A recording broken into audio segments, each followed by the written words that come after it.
we can get into some college basketball as that took place this weekend. And I don't know, what are you guys' thoughts on the first 2 rounds of the NCAA tournament? Yeah, I'll let you go first. All right. I have so for the first round, other than like St. Peter's beating Kentucky, which by the way, I just want to pat myself on the back because I actually put that in my bracket, but we don't talk about the rest of the bracket, but I thought it was like nothing like too special in the first round, but then the second round was just crazy. I mean, we could go through it quickly. Baylor lost, Auburn lost, Arizona almost lost, Gonzaga Tennessee almost lost, and St. Peter's is in the Sweet 16 now. So, and Villanova is also in the Sweet 16. But, as they should. No, yeah, that's expected of them. That's They like nothing. had a pretty easy ride so far. And they probably have one of the easier matchups this round too with Michigan. Yeah, that's. Oh, I think Michigan can cause some problems for them. I'm a little nervous. Definitely more nervous than about Ohio State, but I'm not gonna say anything because I don't want to jinx nothing. So I'll just let their play speak for itself. But I want to talk about Iowa State, who has just been the hottest team in the country right now. Yeah, like it is insane. And now, they're playing Miami. 22 last year. They were 2-22, and they're a win away from the Elite Eight. They were projected to be last in the Big 12. Yeah, and now they're in the Sweet 16. Come to think of it, and for me, they're playing Miami this weekend, so like a very very winnable game. Miami's a really good team though. They're good. They're good. Miami is very good. All of their average age is like 23. 6 seniors left and right. Although they have Ja'Kai Robinson on the bench, Austin alum. Ja'Kai Robinson. I didn't even realize. I didn't realize that, but still. No, yeah. For me, I think there's a lot of unexpected teams in the Sweet 16, but there wasn't like a crazy amount of like upsets in the first round. There was really just narrowed down. Like St. Peter's, Iowa over Richmond over Iowa was a decent upset, I thought. And the teams you mentioned: Iowa State, Miami, Michigan, UNC, and then I had Gonzaga has looked shaky through the first couple rounds. I mean, they were barely up at the half against the 16 seed, and then they were down by 10 at the half against Memphis. So yeah, they like just barely scraped by. Yeah. So I mean that brings me to one of my bold predictions, and that's Gonzaga won't make the Final Four. That was one of my bold predictions. I think they lose to the winner of Texas Tech and Duke. I was gonna get to that, which I think is going to be Texas Tech. I think it will be Texas Tech too. I was gonna say that. But because Duke's ceiling, it is so high. Like they legitimately could just cakewalk through the tournament, but they are just so Duke, up and down.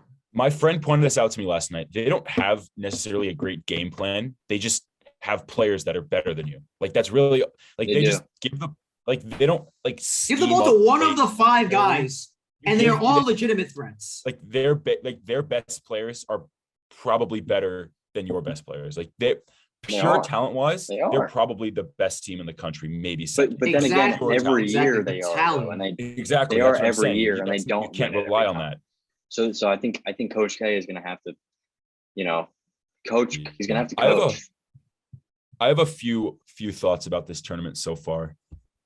For one, I mean, my national champion pick is still going strong, and they look like the best team they look like the best team on paper in the country. And I think a lot of people said that they played badly last night. They didn't. They played well. TCU just played really well. Yeah, they completely outperformed Arizona's expectations. You need the guy. Like every team, like if you're gonna win, and they had 2 of them. You need a complement of guys, but you need the guy. And Mathurin is that guy. Koloko and Mathurin are those Benedict guys. Mathurin is that guy, but Christian Koloko had 28 points on 12 of 13. I think that it's put very that obvious. dunk in overtime. Oh my God! Exclamation! That was the dagger.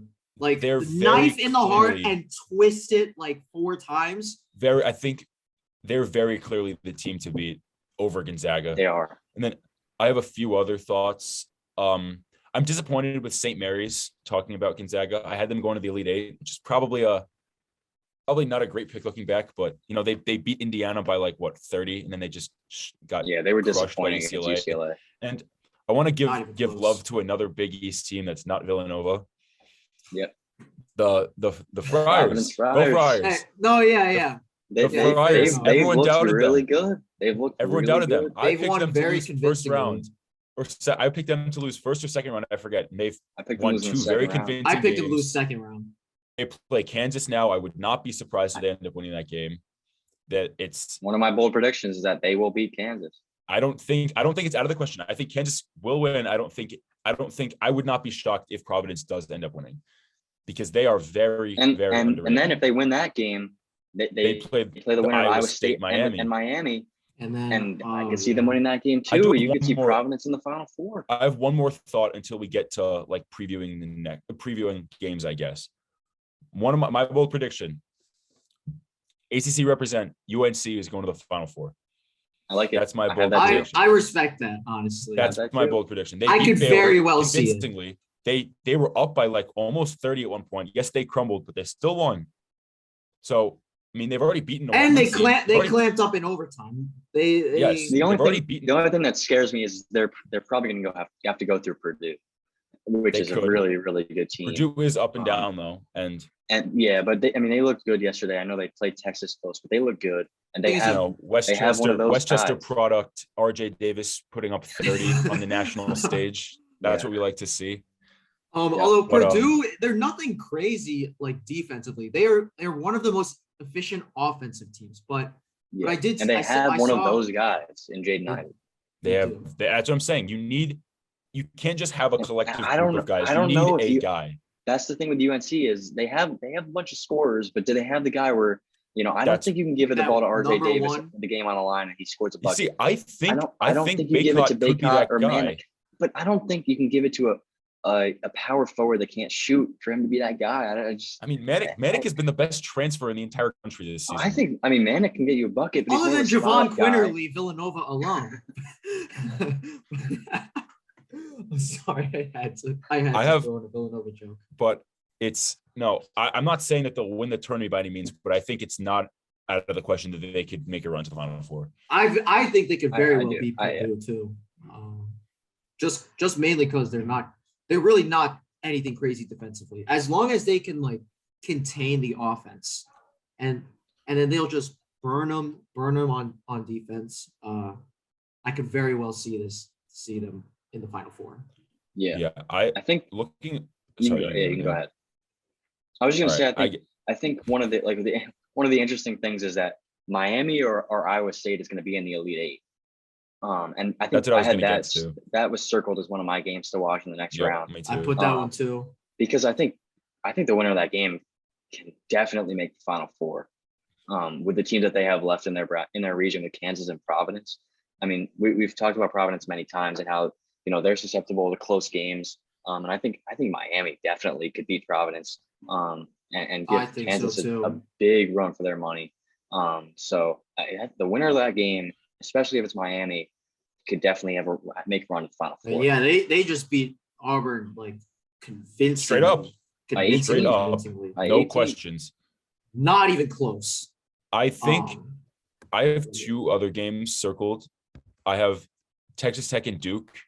Duke has this amazing offensive firepower, and Texas Tech is one of the best defensive teams in the country. So which strength will that's exactly why I put that game too. Which will outweigh the other. And then I have Arizona and Houston.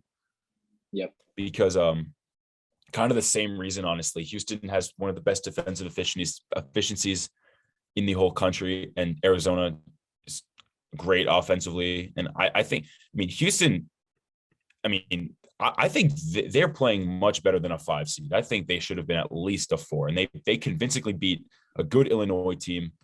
And so I do. Arizona will probably end up winning the game, but I would not be shocked if Houston made it close or even escaped with the win. Me too. Yeah, I've been down on Houston just because they don't have that scoring punch without really 2 of their best scorers they lost in the beginning of the year. But they've proved me wrong, and they look really good against Illinois. I think I agree. I think Arizona wins this game probably by more than 5. But it'll be a close one, at least in the first half, beginning second half. I think there is a world where like Houston could definitely give Arizona like a run for their money. Again, like I was down on Houston I think they too. will. I was down on Houston, but like they really impressed me too. It took, and I'm not comparing TCU and Houston, but it took TCU to play a practically perfect game to be tied with Arizona at the end of regulation. Yeah, they played as good of a game as they possibly could, and they didn't win. I think that says a lot about TCU. And TCU was a good team, but Arizona is just on another level. Yeah, I think. I mean, I don't know. I think Arizona they have the it factor. You know, I mean, they have the crazy depth too. They kind of remind me of the Virginia team. You know, I know Virginia bias aside. I mean, they remind me of the Virginia team that won the championship a couple of years ago. I mean, that's a fair comparison. Guards that can score. They've got wings that can score and defend. And they've got, you know, they got defense too. I mean, some of the blocks in that game from Arizona, I mean, they have defensive prowess and they can score with any team in the country. And in the clutch, I mean, that shot from Benedict Mathurin, the deep 3-point shot, game on the line. Knocks it down. I mean, I could watch him play forever. That was a clutch I could watch that whole Arizona team play. I love hours. watching Arizona play. Yeah. And send him on. Give him. That was such a good game, please. I would love him on the Knicks. Oh my god. There's a lot of prospects. So many good players. We'll in the Sweet 16. We'll get into NBA draft at some point, but I mean, I cannot wait. Thursday, I will be streaming games all day in my class.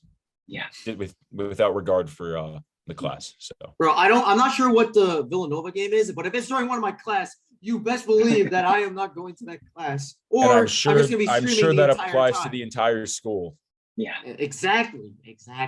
I mean, I was on spring break this past week, but if I was in class, I would have been watching the March Madness games. But there hasn't been a lot of upsets in the tournament, but there's a lot of unexpected teams. The one thing I will say, I wish there was been one buzzer beater. The little thing, yeah. But buzzer beaters are what make March so special. I like that. Yeah.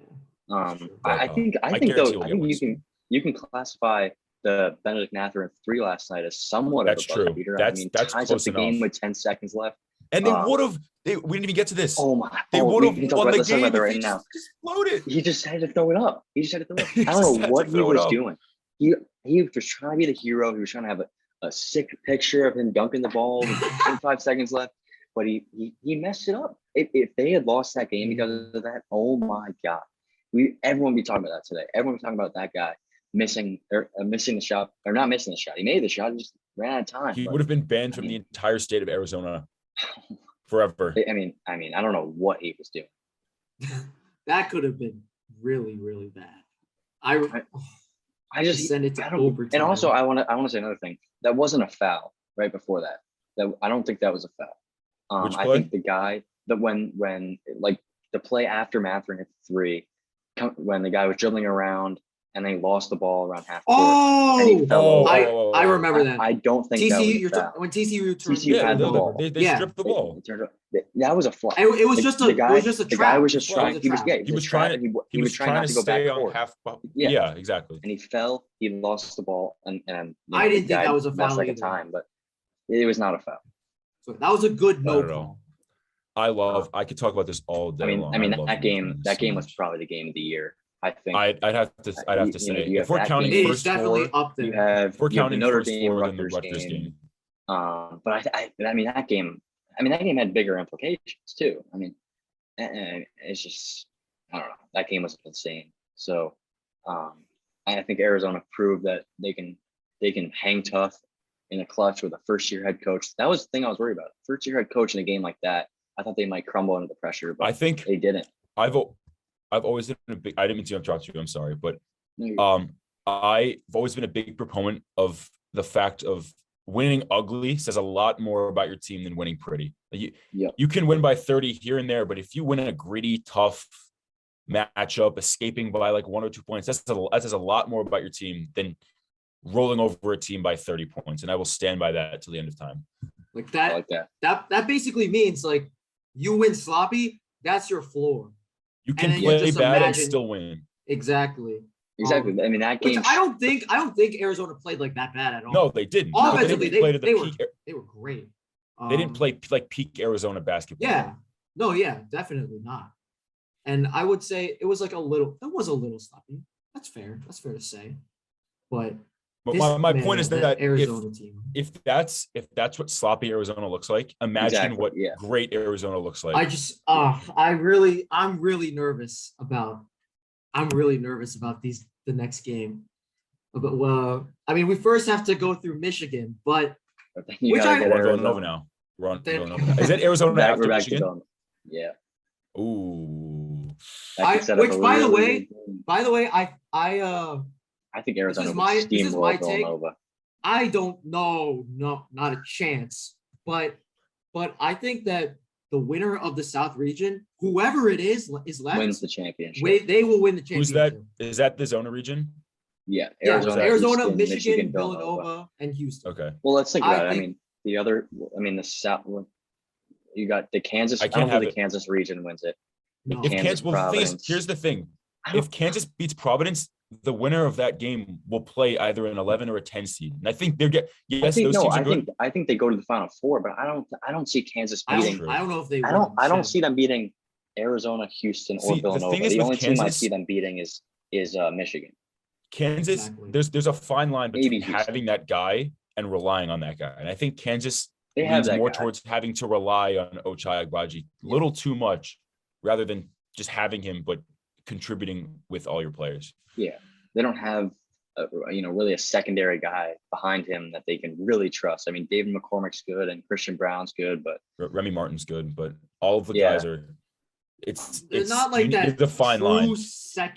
Secondary guy. Like Villanova, for example, they have Gillespie, but they also have Justin Moore too. Justin Moore, Jermaine Samuels. Even if you mean Jermaine Samuels. They got Eric Dixon. He's very solid. Whoever it is, they have guys. They don't have to rely on Gillespie. They have other guys that can contribute to the extent that Gillespie does. Yeah, it's just my biggest concern is I think they could beat Michigan, knock on wood, but once they get to a team like Arizona who just has that depth, threats all over the bench, and then you have Villanova, a team that literally rotates through 7 guys, and one of them does not take a single shot during the game. So you just have 6 guys, and that's it.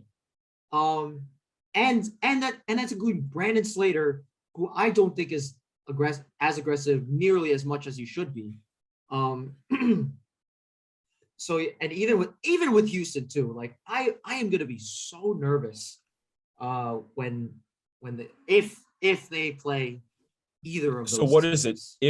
So it's Thursday. It's gonna be the winner of. Is it 4 straight days of bat? So it's gonna be the Final Four next time, right? Because we'll know. Next week will be the Final Four by the next time we're recording. I mean, do we have a Final Four prediction off the rip? I mean, I'm gonna have to look. For me, I can give one right now. I think for me, it's gonna be the winner of the Gonzaga region against the winner of the Arizona region in the championship. Would be what I. I'm gonna have to. I was gonna say the same thing. Whoever comes out of the South and whoever comes out of what is it, West? Whatever the Gonzaga region is. I don't think anyone. They will definitely face in the championship. Are we talking about national championship or Final Four? Final Four. So I think the winner of Purdue. I think Purdue. I think UNC could beat Purdue though. I think that for me, my Final Four prediction right now is Texas Tech, Purdue, Arizona, and Kansas. Okay, I'll give mine. You want to go first, Capio? Yeah. Mine is. It's obviously I'm not gonna root against. Villanova. It's Villanova, Gonzaga, Texas Tech, and. Wait, Gonzaga and Texas Tech are in the same. Oh no! I meant sorry. I just have the bracket. I have mine. Sorry. Okay, Villanova, Gonzaga, UCLA. No. Purdue, and Kansas. All right. See, I have UNC, Kansas, Arizona, and Duke, which sets up a Final Four matchup between Duke and UNC. A rematch. I think Duke's already beaten Gonzaga. They did. Why can't they do it again? They did. This is going to be crazy. I think we could see two plus really interesting teams in the Final Four. No matter who it is, but it's gonna be crazy, and we're gonna talk about it next week when it comes to the Final Four. Imagine St. Peter's makes the Final Four for all I care. Imagine. Jesus Christ. I mean, I think they're gonna get steamrolled. Just imagine they make the Elite Eight. Like, even if they make the Elite Eight, that would if they beat Purdue, I don't even know what I'll think. I don't even know. I swear to God, if they beat Purdue, I will run a naked mile. Mark my words. All right, if they beat Purdue, put it on the board. I will run a naked mile if St. Peter's beats Purdue. Kentucky's probably their toughest opponent in their whole region, and they beat them. And then it was close, but like convincingly. That one wasn't very close. But the thing is, if they somehow escape Purdue, their matchup will either be a 4 or an 8. Like it's not a 1 or a 2. Like arguably the 4 seed is worse. Honestly, this game, I'm picking UNC. If St. Peter's gets past Purdue and UCLA beats North Carolina, I could seriously consider St. Peter's like to get is the it Final even Four. like oh my God, Johnny Juzang, he averages what, like 20 points a game, but it's on like 20 also UCLA shots. just lost Jaime Jaquez. Yeah, most likely. Yeah, that's huge for them for a little while, and so I mean, if they can sneak past UNC and St. Peter's keeps their Cinderella run going, we could see a 15 seed in the Final Four. I don't even want to think about that because that's going to hurt my brain too much. I mean, they're most likely they're going to have blown out by Purdue. Hopefully, I don't want to hope on their downfall, but hopefully Purdue just takes care of business. Yeah. So I don't have to run a naked mile. I'd say everyone left in the tournament. Everyone left. There's probably the most pressure on Purdue to win. I'd say Purdue has the most pressure. Matchup. Yep. Yeah. They definitely have the easiest road to the Final Four. And yes, definitely. Purdue I'd say Purdue has probably the has pressure, and I'd say Duke has pressure in Coach K's final season. Yes. Yeah. Those teams would have the 2 most pressure. They have Duke has a very difficult. They do, but they just have the pressure of it being their coach's final season. No, yeah, exactly. That's which is very true. But yeah, so that's what we have for college basketball stuff this week. Lots more to come. And